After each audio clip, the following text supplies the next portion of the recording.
السلام علیکم. ہم لوٹے ہیں پھر سے وقفے کے بعد. شیخ محترم نے مختلف سوالات کے ہمارے پاس جواب دیتے رہے. قبل اس کے کہ میں شیخ محترم سے دوبارہ سوالات کروں جو ہمارے پاس آئے ہوئے ہیں، ہمارے پاس رشتوں کی بھی ایک لمبی فہرست ہے.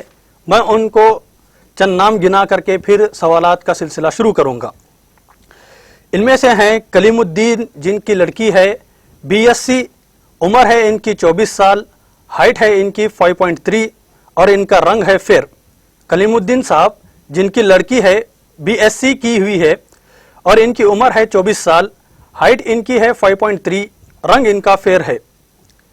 دوسرے ہیں امام غوری صاحب جن کی لڑکی BSc کی ہوئی ہے اور ان کی عمر ہے 22 سال اور ان کی ہائٹ ہے 5.4، رنگ ان کا فیر ہے.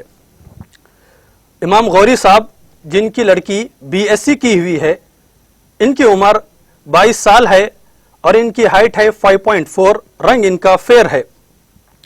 سید عباس جن کی لڑکی بھی BSc کی ہوئی ہے، عمر ان کی ہے 23 سال اور ان کی ہائٹ ہے 5.2، رنگ ان کا فیر ہے. سید عباس صاحب جن کی لڑکی BSc کی ہوئی ہے، عمر ان کی 23 سال ہے، ہائٹ ان کا 5.2 ہے، رنگ ان کا فیر ہے.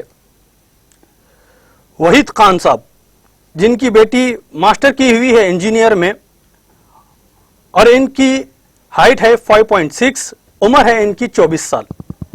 وحید خان صاحب جن کی لڑکی انجینئر کی ہوئی ہے اور ان کی عمر ہے 24 سال اور ہائٹ ہے ان کی 5.6، رنگ ان کا فیر ہے. قرار صاحب جن کی لڑکی ڈگری کے تیسرے سال میں ہے اور ان کی عمر ہے 19 سال، ہائٹ ہے 5.5، رنگ ان کا فیر ہے. قرار محمد صاحب جن کی لڑکی ڈگری کے تیسرے سال میں ہے، ان کی عمر ہے 19 سال، ہائٹ ان کی 5.5 ہے، رنگ ان کا فیر ہے. شہاب الدین صاحب جن کی لڑکی ڈگری کے فائنل ایئر میں ہے، ان کی عمر ہے 23 سال اور ان کی ہائٹ ہے 5.2 اور رنگ ان کا فیر ہے. شہاب الدین صاحب جن کی لڑکی ڈگری کے فائنل ایئر میں ہے اور ان کی عمر ہے 23 سال، ہائٹ ان کی ہے 5.2 اور رنگ ان کا فیر ہے. محمد سجاد صاحب جن کی لڑکی BCom کی ہوئی ہے، ان کی عمر ہے 25 سال اور ان کی ہائٹ ہے 5.3، رنگ ان کا فیر ہے. محمد سجاد صاحب جن کی لڑکی BCom کی ہوئی ہے، ان کی عمر ہے 25 سال، ہائٹ ہے ان کی 5.3، رنگ ان کا فیر ہے. تیسرے ہیں مختار شریف جن کی لڑکی MA B.Ed کی ہوئی ہے اور ان کی عمر ہے 24 سال اور رنگ ان کا فیر ہے، ہائٹ ان کی 5.4 ہے. مختار شریف صاحب جن کی لڑکی MA B.Ed کی ہوئی ہے، عمر ان کی 24 سال ہے، ہائٹ ان کی 5.4 ہے، رنگ ان کا فیر ہے. اعجاز الدین صاحب جن کی لڑکی کی عمر 20 سال ہے اور ہائٹ ان کی 5.5 ہے، رنگ ان کا فیر ہے. اعجاز الدین صاحب جن کی لڑکی کی عمر 20 سال ہے، ہائٹ 5.5 ہے، رنگ ان کا فیر ہے. مختار صاحب جن کی لڑکی کی عمر 20 سال ہے، ہائٹ ان کی 5.4 ہے، رنگ ان کا فیر ہے. عمر خان صاحب جن کی لڑکی MA BCom کی ہوئی ہے، عمر 24 سال ہے اور ہائٹ ان کی 5.5 ہے، رنگ ان کا فیر ہے. عمر خان صاحب جن کی لڑکی MA BCom کی ہوئی ہے، عمر ان کی 24 سال ہے، 5.5 ان کی ہائٹ ہے اور رنگ ان کا فیر ہے. چلیے ہم آتے ہیں سوالات کی طرف. شیخ محترم نے اس سے پہلے جو سوال کا جواب دیا تھا کہ دوسری شادی صرف اس لیے کی جائے کہ پہلی بیوی کو اذیت دی جائے، تو اس کے تعلق سے شیخ محترم نے بڑا بہترین جواب دیا. اب ہم آتے ہیں کہ معاشرے میں جب دوسری شادی ہو جاتی ہے، دوسری شادی کرنے پر جب دونوں شوکانیں ملتی ہیں یا پھر دونوں عورتیں ایک جگہ رہتی ہیں تو اس جگہ پر بہت ساری چیزیں ہوتی ہیں، نفرت کی باتیں ہوتی ہیں. تو ایسے میں ایک عورت دوسرے عورت سے کیوں نفرت کرتی ہے یا نفرت کرنے کی وجہ کیا ہے؟ کہ ایک سوکن دوسرے سوکن سے محبت سے پیش نہیں آ سکتی. اس سلسلے میں ہم شیخ محترم سے اس کا جواب طلب کریں گے. لہذا شیخ محترم سیرت رسول صلی اللہ علیہ وسلم کے تعلق سے حوالہ دیتے ہوئے اس کا جواب دیں. دیکھیے، سب سے پہلی بات یہ ہے کہ عورت کا مقام پہلے عورت کو بتایا جائے کہ اسلام نے عورت کا کیا مقام رکھا ہے اور زمانے جاہلیت میں عورت کا کیا مقام تھا. اس کی طرف خاص توجہ دی جائے اور ہم اس کی طرف خاص توجہ نہیں دیتے. زمانے جاہلیت میں عورتوں کے ساتھ انتہائی برا سلوک ہوتا، معاشرے کا سب سے بڑا ناصر ان کو سمجھا جاتا، بازاروں میں منڈیاں لگا کر ان کو بیچ دیا جاتا، انتہائی ذلت آمیز سلوک ان کے ساتھ کیا جاتا، معاشرے کے پچھڑے ہوئے لوگوں میں ان کو شمار کیا جاتا. یہ ساری برائیاں، ساری خرابیاں تھیں. اسلام آیا اور اسلام نے عورت کے مقام کو ایک اعلیٰ اور عرفہ بنا دیا اور عورت کو ایک عزت دی، عورت کو ایک نمایاں مقام پر فائز کیا. چاہے وہ عورت ماں کے روپ میں ہو، بیٹی کے روپ میں ہو اور پھر بیوی کے روپ میں ہو یا بہن کے روپ میں ہو، اس کا مقام ہر حیثیت سے، ہر لحاظ سے اعلیٰ اللہ رب العالمین نے رکھا ہے. اب یہاں پر ایک عورت یعنی ایک بیوی اپنی سوکن کو یعنی اپنے شوہر کی دوسری بیوی کو پسند نہیں کرتی، اس سے نفرت کرتی ہے. وہ یہ چاہتی ہے کہ میں ہی اپنے شوہر کی بیوی بن کر رہوں اور میری زندگی کے اندر کوئی اور میرے شوہر کے پاس نہ آئے. یہ نامناسب بات ہے، یہ انتہائی غلط بات ہے. دیکھیے، شوہر کا حق ہے، دوسری شادی کرنا شوہر کا حق ہے. وہ اپنے حق کا استعمال کر رہا ہے. اگر اس کے پاس استطاعت ہے تو وہ نکاح کر رہا ہے تو آپ کو اس میں کوئی اعتراض نہیں ہونا چاہیے. میں اپنی بہنوں سے یہی گزارش کروں گا کہ آپ اتنے جذبات میں مت آئیے، جلد بازی میں فیصلے مت کیجیے، اپنے غصے کا اظہار مت کیجیے. یہ ساری چیزیں پلٹ کر آپ ہی کو نقصان پہنچانے والی ہیں، آپ ہی کی زندگی کو تباہ برباد کرنے والی ہیں. آپ ایک عورت اگر آپ کے ساتھ آ رہی ہے، شوہر کی بیوی بن کر آ رہی ہے، آپ اس کے ساتھ مل جائیے، آپ اس کو اپنی ایک بہن سمجھیے، آپ اس سے نفرت مت کیجیے. ایسا کام کیجیے کہ وہ آپ کے اور قریب آ جائے، ایسی گفتگو کیجیے کہ آپ کی گفتگو کی مٹھاس سے اس کے اندر مٹھاس پیدا ہو جائے، وہ آپ کے اور قریب ہو جائے. اور آج ہم نے معاشرے کے اندر جہاں بہت ساری خرابی دیکھی ہے، سوکنوں کے اندر ایک دوسرے سے نفرت اور عداوت دیکھی ہے، وہیں پر ہم نے بعض سوکنوں کو ایسے بھی دیکھا ہے جو شیر و شکر بن کر خلوص کے ساتھ، پیار کے ساتھ، محبت کے ساتھ رہتی ہیں. اور اتنا ہی نہیں، دونوں مل کر اپنے شوہر کی مکمل خدمت میں لگی رہتی ہیں اور پھر یہ خود کے بچے اور سوکن کے بچے، دونوں بچے سگے بھائی بہن کی طرح مل کر رہتے ہیں، ایک دوسرے کے دکھ درد میں شریک ہوتے ہیں، ایک دوسرے کی اچھائی اور برائی میں شریک ہوتے ہیں، ہر لحاظ سے ایک دوسرے کا کوآپریٹ کرتے ہیں، بیماریوں میں، شادیوں میں، جنازوں میں، ہر جگہ ساتھ ساتھ رہتے ہیں. یہ بہت اچھے لوگ ہیں، قابل تعریف یہ لوگ ہیں اور ان لوگوں کی مثال دنیا والوں کے سامنے پیش کرنا چاہیے کہ ایسے بھی معاشرے میں لوگ ہیں جو بغیر نفرت کے، بغیر عداوت کے، اسلامی طریقے سے، اسلامی ڈھنگ سے اپنی زندگی گزارنا چاہتے ہیں. ایسے بھی معاشرے میں بہت ساری مثالیں ہمارے سامنے موجود ہیں. تو عورت جو نفرت کرتی ہے دینی علم نہ ہونے کی وجہ سے، دینی علم نہ ہونے کی وجہ سے، اس کے اندر شعور نہ ہونے کی وجہ سے اور حقوق کو نہ جاننے کی وجہ سے وہ اس طریقے سے نفرت کرتی ہیں. ایک وجہ یہ ہے، وہ یہ چاہتی ہیں کہ اگر کوئی بیوی میرے شوہر کے نکاح میں، شوہر اگر کسی اور عورت کو نکاح کر کر اپنی بیوی بنا لے گا، وہ میری سوکن بنے گی، تو شوہر میری محبت میں کمی کر دے گا، شوہر میرے اخراجات میں کمی کر دے گا، شوہر اپنی جائیداد میں سے اس کو بھی حقدار بنا دے گا. یہ ساری چیزیں ایک عورت کے سامنے ہوتی ہے. ان ساری چیزوں کو مد نظر رکھتے ہوئے عورت دوسری عورت سے نفرت کرنے لگتی ہے، خاص طور پر سوکن سے. میں آپ کو یہ بتاؤں کہ اگر اس عورت کا یا اس قسم کی عورتوں کا توکل اللہ کی ذات پر ہے اور یہ محسوس کر لے کہ ساری چیزیں اللہ کے ہاتھ میں ہے، اللہ تبارک و تعالی ہر ایک کو عطا کرنے والا ہے، اس کے خزانوں میں کوئی کمی نہیں ہوتی. اگر عورت یہ سوچ لیتی ہے، اس سوچ کے ساتھ اللہ پر ایمان لاتی ہے اور اللہ کی ذات پر کامل بھروسہ کرتی ہے پھر کوئی چیز اسے نقصان نہیں پہنچا سکتی اور یہ نفرت محبت میں تبدیل ہو جائے گی انشاءاللہ۔ شکراً، جزاک اللہ خیر۔ یقیناً یہ مسئلہ معاشرے کا ایک بڑا مسئلہ ہے کہ آدمی دوسری شادی تو کر لیتا ہے مگر سوکنوں کی لڑائی اور جھگڑوں کی وجہ سے وہ خود پریشان ہوتا ہے۔ اس سلسلے میں اپنے سامعین کو یہ پیغام دینا چاہتا ہوں کہ ایسے وقت میں سوکن سیرت رسول صلی اللہ علیہ وسلم کا مطالعہ کریں اور امہات المؤمنین رضی اللہ عنہم کا مطالعہ کریں کہ دیکھیں کہ ان کی زندگی کیسے گزر رہی تھی۔ وہ آپس میں ایک دوسرے کی سوکنیں تھیں مگر کیسے پیار و محبت کے ساتھ زندگی گزار رہی تھی، کیسے وہ اللہ کے رسول صلی اللہ علیہ وسلم سے محبت کرتی تھی مگر کبھی کوئی ایک دوسرے کی شکایت نہ کرتی۔ یہ ایسی مثالیں ہمیں پیارے نبی علیہ الصلوۃ والسلام کی ازواج مطہرات سے ملتی ہیں۔ تو جب ہم ان امہات المؤمنین کا مطالعہ کریں گے اور ان کو اپنے زندگی کا اسوہ بنائیں گے تو یقین جانیے جو لوگ دو شادی کیے ہوئے ہیں ان کی زندگی سے یہ سارے مسائل ختم ہو سکتے ہیں۔ تو آئیے دوسرا سوال کرنے سے پہلے کچھ ہمارے پاس لڑکوں کے بھی رشتے ہیں جن کے لیے لڑکیاں مطلوب ہیں، میں ان کے نام یہاں پر ترتیب وار ذکر کرنا مناسب سمجھتا ہوں۔ محمد عمر ہیں جن کی عمر ہے 29 سال اور ان کی ہائٹ ہے 5.6 اور یہ دبئی میں رہتے ہیں۔ محمد عمر ہیں جن کی ہائٹ ہے 5.6، عمر ان کی 20/9 ہے اور یہ دبئی میں مقیم ہیں۔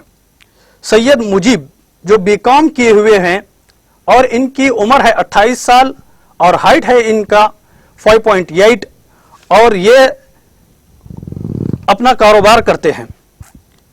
سید مجیب صاحب BCom کیے ہوئے ہیں، ان کی عمر ہے 28 سال اور ہائٹ ہے ان کی 5.8 اور رنگ ان کا فیر ہے۔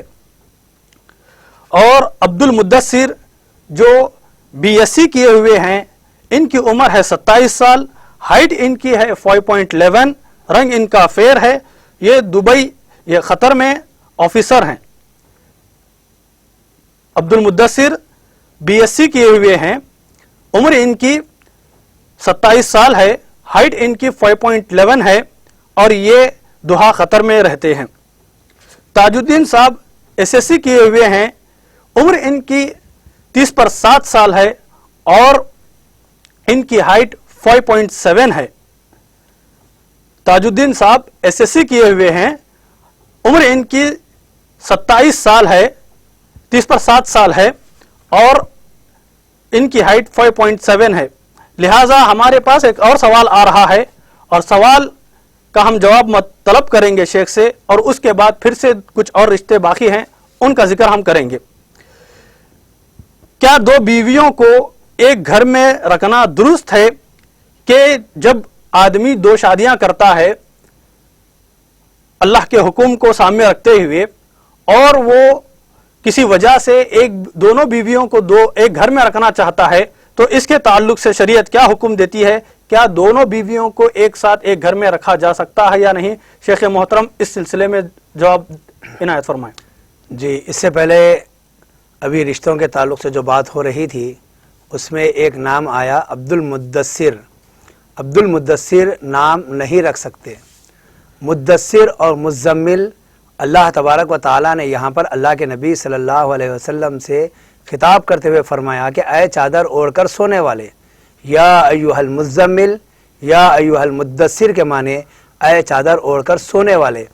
تو مدثر چادر اوڑھنے والے کو کہتے ہیں، تو عبد المدثر اللہ کا بندہ نہیں ہو سکتا، اللہ کی صفت نہیں ہے، اللہ کی صفت تو نہیں ہے مدثر، اور مدثر اللہ کے ناموں میں بھی نہیں ہے، اللہ کے اسماء و صفات میں بھی نہیں ہے۔ تو ایسے ناموں سے احتراز کرنا چاہیے، بچنا چاہیے، کیونکہ اس سے اللہ رب العالمین کی شان میں نقص آتا ہے۔ اللہ رب العالمین لا تأخذہ سنۃ ولا نوم، اللہ کو نیند اور اونگ نہیں آتی۔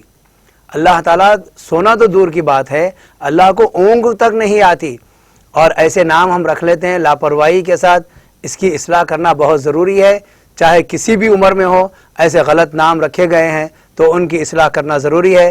صحابہ اکرام اپنی زندگیوں کے اندر ان کے نام غلط تھے، اسلام لانے کے بعد اللہ کے نبی صلی اللہ علیہ وسلم نے ناموں کو تبدیل کیا ہے، اور کوئی قید نہیں ہے کہ کس عمر میں نام بدلنا چاہیے، نام نہیں بدلنا چاہیے۔ اگر نام غلط ہے تو فوراً بدل دینا چاہیے۔ جیسے ابوبکر صدیق رضی اللہ تعالیٰ عنہ کا نام عبد الکعبہ تھا، کعبے کا بندہ، اللہ کے نبی صلی اللہ علیہ وسلم نے اس کو تبدیل کر دیا۔ اسی طریقے سے عبد المدثر، چادر اوڑھ کر سونے والے کا بندہ، تو یہ مناسب بات نہیں ہے، اللہ کی شان کے خلاف ہے، اس لیے ایسے نامہ نہیں رکھنا چاہیے۔ آپ وہاں سے عبد کا نکال دیجئے، خالی مدثر نام رکھ لیجئے، یہ بہتر ہوگا۔ آپ کا سوال تھا کہ کیا دونوں بیویوں کو ایک ہی گھر میں رکھ سکتے ہیں؟ ایسا اگر آپ کے پاس علیحدہ علیحدہ کمرے ہوں، یا الگ الگ پورشن بنے ہوئے ہوں، یا بازو بازو اگر آپ کے پاس روم وغیرہ ہوں، اگر آپ دونوں کو علیحدہ علیحدہ رکھتے ہیں ایک ہی گھر کے اندر تو یہ درست ہے۔ ایک ہی کمرے کے اندر دونوں بیویوں کو رکھنا یہ مناسب نہیں ہے۔ یہاں پر یہ جان لینا چاہیے ایک گھر کے اندر رکھنے کی بات ہو رہی ہے یا ایک روم کے اندر رکھنے کی بات ہو رہی ہے۔ اگر ایک ہی کمرے کے اندر رکھنے کی بات ہے تو یہ مناسب نہیں ہے۔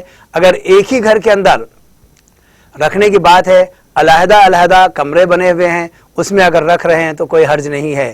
اللہ کے نبی صلی اللہ علیہ وسلم نے بھی ایک سے زائد نکاح کیے ہیں، اور اللہ کے نبی صلی اللہ علیہ وسلم نے ہر بیوی کا علیحدہ علیحدہ کمرہ بنا کر دیا ہے۔ ایک ساتھ آپ نے بیویوں کو اپنے پاس نہیں رکھا۔ یہ ہمارے نبی صلی اللہ علیہ وسلم کی سنت ہے، اس سنت کو اپنانا چاہیے، اس سے ہمارے مسائل حل ہو جائیں گے۔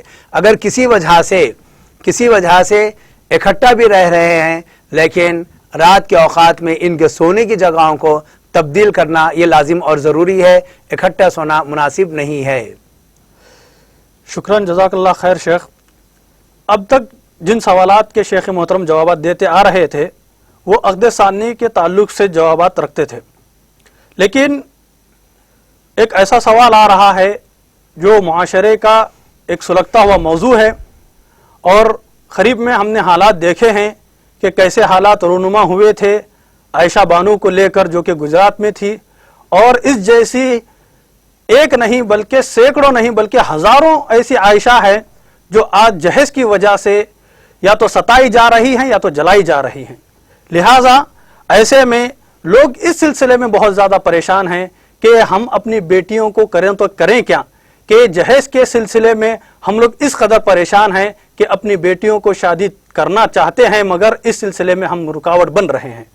تو ایسے سلسلے میں ایک خاتون کا سوال آ رہا ہے کہ کیا جہیز لینے والوں کی شادی کا بائیکاٹ کرنا چاہیے یا نہیں؟ اس سلسلے میں جواب عنایت فرمائیں۔ دیکھیے، سب سے پہلی بات، جہیز جس طریقے سے لیا جا رہا اور دیا جا رہا ہے یہ بالکل ہی غلط ہے، اور اس سے لڑکی والوں پر ظلم ہے۔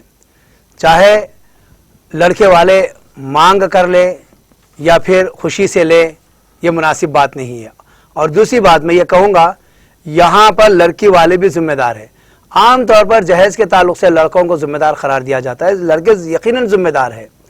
لڑکے اس لیے ذمہ دار ہیں کہ وہ آواز اٹھا سکتے ہیں کہ ہم بغیر جہیز کے شادی کریں گے، جہیز ہم کو نہیں چاہیے۔ لیکن میں بتاؤں کہ جہیز کا جہاں پر معاملہ آتا ہے، جہاں پر لڑکیوں کی مائیں روتی ہیں، وہیں پر خواتین اس میں سب سے بڑا کردار نبھاتی ہیں۔ جب اپنی لڑکی کو جہیز دینے کا معاملہ آتا ہے تو بہت دکھ ہوتا ہے، اور جب اپنے لڑکے کی نکاح کا معاملہ آتا ہے جہیز لینے کے لیے بڑی خوش نظر آتی ہیں اور بڑے بڑے مطالبے رکھتی ہیں۔ تو جہیز کے پیچھے اگر دیکھا جائے تو سب سے بڑا کردار ادا کرنے والی عورت ہوتی ہے۔ عورت کی خواہشات، عورت کی تمنائیں اتنی زیادہ ہوتی کہ وہ کسی چیز سے مکمل ہونے والی نہیں ہوتی، الا ماشاءاللہ بعض ایسے بھی دیندار خواتین ہیں جو بالکل شریعت کے مطابق نکاح کرنا چاہتے ہیں۔ اب رہا سوال، کیا جہیز جہاں پر لیا جا رہا ہے اور آپ کو معلوم ہو جائے تو ایسی شادیوں کا بائیکاٹ کرنا چاہیے؟ اگر آپ کو معلوم ہو جائے تو ضرور کرنا چاہیے۔ وہاں کا کھانا حرام ہو جائے گا، وہاں جانا حرام ہو جائے گا، بات ویسی نہیں ہے۔ ان کو احساس دلانے کے لیے کہ تم نے لڑکی والوں پر ظلم کیا ہے، تمہارے اس ظلم کی وجہ سے ہم تم سے دور رہیں گے، تمہاری محفل میں شریک نہیں ہوں گے، تمہاری تقریب میں شریک نہیں ہوں گے، تاکہ ان کے دل کو احساس ہو۔ اور خاص طور پر اہم ترین لوگ، ذمہ دار لوگ، یا پھر معاشرے میں اپنا مقام رکھنے والے، اثر و رسوخ رکھنے والے لوگ خاص طور پر ان چیزوں سے بچیں، اور ایسی چیزوں کا بائیکاٹ کرے. یہ ضروری چیز ہے تاکہ سامنے والے کو کچھ نہ کچھ اس کا ضرور احساس ہوگا. جی شکریہ شیخ. لیکن شیخ ایک اور سوال یہاں پر آ رہا ہے کہ بعض لوگ جہیز کا مطالبہ تو نہیں کرتے, وہ لوگ سیدھی سادی شادی کر کے لڑکی کو گھر لاتے ہیں, مگر کچھ سال گزرنے کے بعد یا کچھ دن گزرنے کے بعد یہ ایسے سوالات داغتے ہیں لڑکی کے سامنے کہ آپ کے گھر والوں نے ہمیں دیا کیا ہے, ہم نے آپ کو خالی ہاتھ لائے تھے مگر آپ ہمارے ساتھ اس طریقے کا برتاؤ کر رہے ہیں. اس طریقے کے تانے مار کر کے, اس قسم کا ٹارچر کر کے لڑکی کو ستایا جاتا ہے. تو اس سلسلے میں کہا جا رہا ہے کہ ایسے لوگوں کے لیے کیا پیغام ہے کہ کیا کرنا چاہیے ایسے لوگوں کو؟ بات دراصل یہ ہے کہ ان لوگوں کے اندر نفاق موجود ہے اور دل ان کا ایمان سے پر نہیں ہے. یہ اپنے دل کے اندر لالچ, حرص اور طمع رکھتے ہیں اور ظاہر میں کہتے ہیں کہ ہمیں کچھ نہیں چاہیے, اور جب لڑکی والے بغیر کچھ لیے دیے نکاح پڑھا دیتے ہیں تو چند دن کے بعد ان کے اندر کا یہ حرص, لالچ اور طمع ظاہر ہونے لگتا ہے اور یہ لڑکی کو ٹارچر کرنے لگتے ہیں اور تانے دینے لگتے ہیں, تمہارے ماں باپ نے کیا دیا, تمہارے پاس کیا گت تھی, یہ بھی چیز نہیں دیے, وہ بھی چیز نہیں دیے, ہمارے بچے کی شادی ہوئی تو فلاں نے اتنا دیا ہے, ہماری لڑکی کو ہم نے اتنا دیا ہے, اتنا دیا ہے. اس طریقے کی باتیں کرتے ہیں. تو یہ کہوں گا کہ یہ لوگ, ایسے سارے لوگ جو شادی کے بعد, نکاح کے بعد لڑکی کو ٹارچر کرتے ہیں, تکلیف دیتے ہیں, ذہنی اذیت پہنچاتے ہیں, یہ اپنے ایمان کا دوبارہ جائزہ لے لیں. ان کے ایمان کے اندر کمزوری ہے, ان کے سینوں کے اندر نفاق موجود ہے, ان کے اندر گندگی بھری ہوئی ہے. جب تک یہ دلوں کا تزکیہ نہیں کریں گے, دلوں کا صاف نہیں کریں گے, پاک نہیں کریں گے, ان کی فطرت میں تبدیلی نہیں آئے گی. اس لیے لازم اور ضروری ہے کہ اپنے آپ کا محاسبہ کریں, اپنے ایمان کا محاسبہ کریں اور اپنے اندر جو چیزیں غلط پائی جا رہی ہے پہلے ان چیزوں کو اپنے دل سے نکال دیں. اس کے بعد دیکھیے معاشرے کے اندر کیسے اصلاح ہوگی. میں آخر میں آپ تمام کو یہی پیغام دینا چاہتا ہوں, اللہ کے لیے اللہ کی نازل کردہ شریعت کو اپنائیں. نبی صلی اللہ علیہ وسلم جو ہمارے لیے بہترین اسوہ اور نمونہ ہے, نبی صلی اللہ علیہ وسلم کی تعلیمات کو اپنا لے. خواتین صحابیات کو, امہات المومنین کو اپنا آئیڈیل اور نمونہ بنا لے. اس کے بعد دیکھیے زندگی کے اندر کیسے تغیر آئے گا اور کیسے تبدیلی آئے گی اور کیسے معاشرہ پاک اور صاف ہوگا. لہذا قبل دوسرے سوال کی طرف ہم لوٹیں, کچھ رشتے ہیں جن کو ذکر کر کے میں آگے بڑھوں گا. عبدالستار جو کہ بی ٹیک ہیں, عمر ان کی 30 سال ہے, USA میں رہتے ہیں. عبدالستار صاحب جو کہ بی ٹیک کیے ہوئے ہیں, عمر ان کی 30 سال ہے اور USA میں رہتے ہیں. جاوید علی یہ بھی بی ٹیک کیے ہوئے ہیں, عمر ان کی 20 سال ہے اور ہائٹ ان کی 5.7 ہے اور یہ KSA میں رہتے ہیں. جاوید علی صاحب جو کہ بی ٹیک کیے ہوئے ہیں اور ان کی عمر 20 سال ہے, ہائٹ ان کی 5.7 ہے, جو KSA میں رہتے ہیں. MA ماجد BCom کیے ہوئے ہیں اور ان کی عمر 20 سال ہے, ہائٹ ان کی 5.6 ہے, یہ بھی USA میں رہتے ہیں. ماجد صاحب جو کہ BCom کیے ہوئے ہیں, ان کی عمر 20 سال ہے, ہائٹ ان کی 5.6 ہے. امتیاز علی جو بی ٹیک کیے ہوئے ہیں, عمر ان کی 28 سال ہے اور ہائٹ ان کی 5.8 ہے. امتیاز علی جو کہ بی ٹیک کیے ہوئے ہیں, عمر ان کی 28 سال ہے, ہائٹ ان کی 5.8 ہے. تو آئیے پھر سے سوالات کی طرف لوٹتے ہیں. جیسے کہ شیخ محترم جہیز کے تعلق سے بتا رہے تھے اور اسی سے متصل بہت سارے سوالات ہمارے پاس آ رہے ہیں, تو میں شیخ محترم سے ایک اور سوال کروں گا کہ جو لوگ جہیز لیتے ہیں یا پھر ہے نا جو لوگ جہیز لینے کو جائز قرار دیتے ہیں, تو وہ ان کا ایک سوال یہ ایسا بھی رہتا ہے کہ کیا جہیز لینا نحوست ہے یا جہیز لینا بری بات ہے, یا اس طریقے کے ایسے سوالات کر کے کہیں نہ کہیں سے راستہ نکالنے کی کوشش کرتے ہیں کہ جہیز لینا درست ہو جائے. تو یہاں پر ایک سوال ہے کہ کیا جہیز لینا نحوست ہے؟ اس تعلق سے شیخ محترم سے گزارش کرتا ہوں کہ وہ جواب دیں. اللہ کے نبی صلی اللہ علیہ وسلم نے فرمایا کسی چیز میں نحوست نہیں ہے. اگر نحوست ہوتی تو 3 چیزوں میں ہوتی. عورت میں، گھر میں اور گھوڑے میں۔ عورت کی نحوست یہ کہ وہ صاف ستھری نہ رہے، گھر کی نحوست یہ کہ وہ پاک صاف نہ رکھے، اور گھوڑے کی نحوست یہ کہ وہ سرکش رہے۔ اگر ہوتی تو ان چیزوں میں ہوتی، اس کے علاوہ کسی اور چیز میں نحوست نہیں ہے۔ سب سے پہلی بات، جہیز لینا یہ جائز نہیں ہے، شریعت کا یہ کوئی حصہ نہیں ہے، یہ غیروں کی رسم ہے۔ اور اصل میں یہ بات جان لیں کہ یہ غیر مسلموں کی رسم ہے۔ من تشبہ بقوم فہو منہ، اگر کوئی کسی قوم کی مشابہت اختیار کرتا ہے تو وہ انہی میں سے ہو جاتا ہے۔ یہ جان لے کہ غیر مسلموں میں خصوصاً ہندوؤں کے اندر لڑکی کو وراثت میں حصہ نہیں دیا جاتا، اس کے لیے شادی کے ٹائم پر ہی اسے سامان وغیرہ دے کر رخصت کیا جاتا۔ تو ہمارے پاس شریعت میں لڑکیوں کو وراثت میں حصہ ہے، وراثت کے یہ حقدار ہیں، چاہے بہن ہو یا بیٹی ہو یا بیوی ہو یا ماں ہو، ان سب کے لیے وراثت میں حصہ ہے، تو ان کو حصہ ملے گا۔ اور جہیز کی رسم شریعت کے اندر بالکل ہی نہیں ہے، اس سے بچنا چاہیے، اجتناب کرنا چاہیے۔ جزاکم اللہ خیر و حسن الجزا۔ شیخ محترم نے بہت سارے سوالات کے جوابات دیے، جن لوگوں کے شکوک و شبہات تھے ان لوگوں کے شکوک و شبہات کو دور کیا، اور جن لوگوں کے سوالات تھے ان سوالات کے مطمئن جواب دیے۔ ہم شیخ محترم کا پھر سے تہ دل سے شکر ادا کرتے ہیں کہ شیخ محترم نے ہمارے لیے اپنا قیمتی وقت نکال کر یہاں تشریف لائے اور ہمارے سوالات کے جوابات دیتے رہے۔ اسی طریقے کے پروگرام سے جڑے رہنے کے لیے ہفتہ وار یہ پروگرام دیکھتے رہیے، اور ایسے ہی ہمارے اس چینل پر پروگرام میں لوگوں کے رشتوں کو اگر نشر کرنا چاہتے ہیں تو اس نمبر پر ہم سے رابطہ کریں، 8152544411 8125444411۔ نکاح مسنون، idea avenue, paramount colony, Toli Chowki. پھر ملیں گے انشاءاللہ اگلے ہفتے۔ میں شیخ محترم کا پھر سے دوبارہ شکر ادا کرتا ہوں۔ جزاکم اللہ خیرا و احسن الجزا۔